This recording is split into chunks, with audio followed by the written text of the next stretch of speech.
sandales ailées, cheval ailé.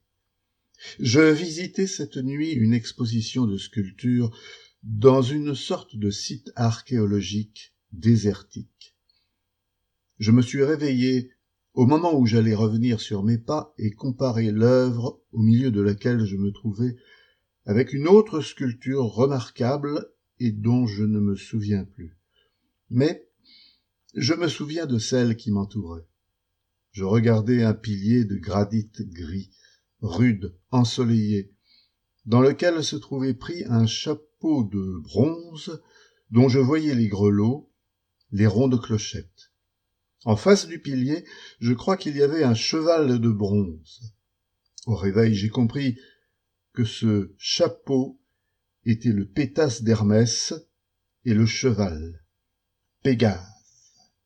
À la réflexion, la pierre équarrie m'a semblé symbolique et cette sculpture, au milieu de laquelle je me tenais, un temple. Était-ce la promesse, à l'aube et dans un songe, que l'œuvre rêvée sera faite, solide, solaire, inaltérable, ou l'indice que l'image d'un monument procède parfois d'un jeu de mots et de l'alphabet? L'un et l'autre. Je n'étais pas seul dans cette exposition. Quelqu'un que je connaissais et qui se nomme Guérin me conduisait parmi les images, devant l'énigme. Il me tenait compagnie dans le rond-point.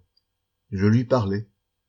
Au réveil, je me suis souvenu de Raymond Guérin, qui s'est représenté sous le nom de Monsieur Hermès et dont je fus l'ami. Je lui dois certains secrets d'écriture. Son nom et peut-être son âme m'ont guidé cette nuit pour m'inciter à l'œuvre et, au réveil, m'aider à déchiffrer le rêve. Sorcier retrouvant ses esprits.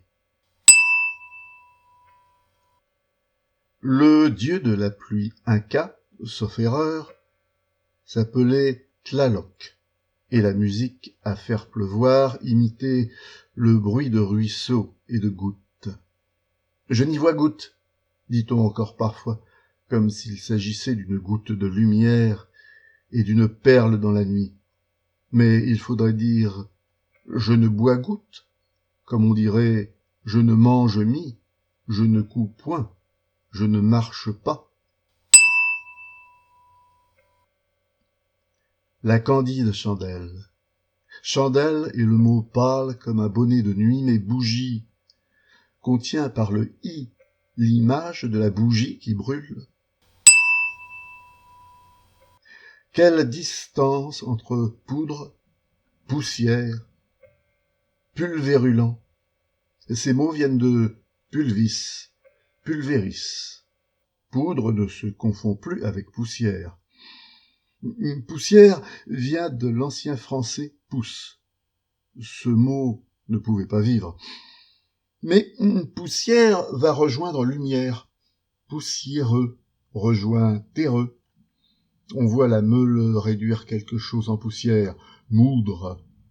J'ai entendu au Québec parler de poudrerie pour désigner la neige fine dans les rafales et tourbillons du vent. Poudreux n'est pas poussiéreux. Je ne vois rien, dit Anne, que le soleil qui poudroie et l'herbe qui verdoie. Mitron, à cause de la forme du bonnet des garçons boulangers. Petits évêques de farine. Nous venions d'emménager dans une maison accompagnée d'un jardin. J'avais 5 ou 6 ans. Je me rappelle qu'une expression de mon père me déconcerta profondément. Il avait dit « jardinier en herbe ». Je surveillais les massifs pour y voir apparaître un jardinier, assez semblable sans doute à un poireau. Rugit le cœur, rugit le cœur.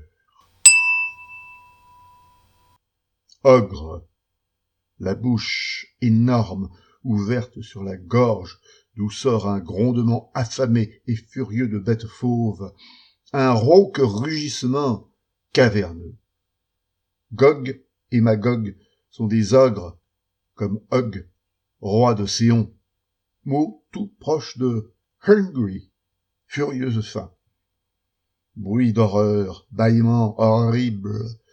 Tous les enfants ont entendu parler de l'ogre et l'ont vu à travers le bruit de son nom.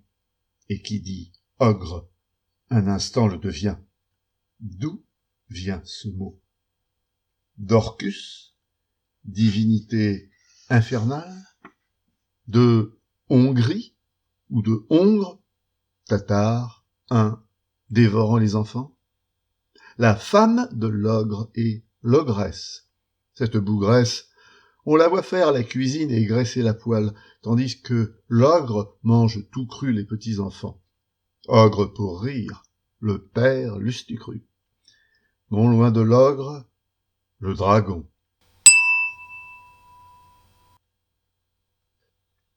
Puissance du signifiant.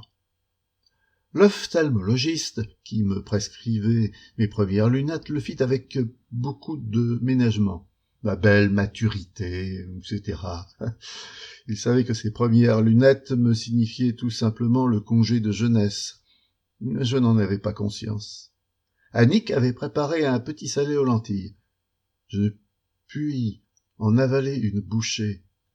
Soudain, je comprends ce dégoût. Les lentilles! Et je saisis sur le vif cette puissance du signifiant dont on parle beaucoup à cette époque. Un dictionnaire de langue étrangère dont les définitions seraient des devinettes. Où disparut l'écrevisse? Dans la crevasse, la crevasse, la crevasse, la crevasse.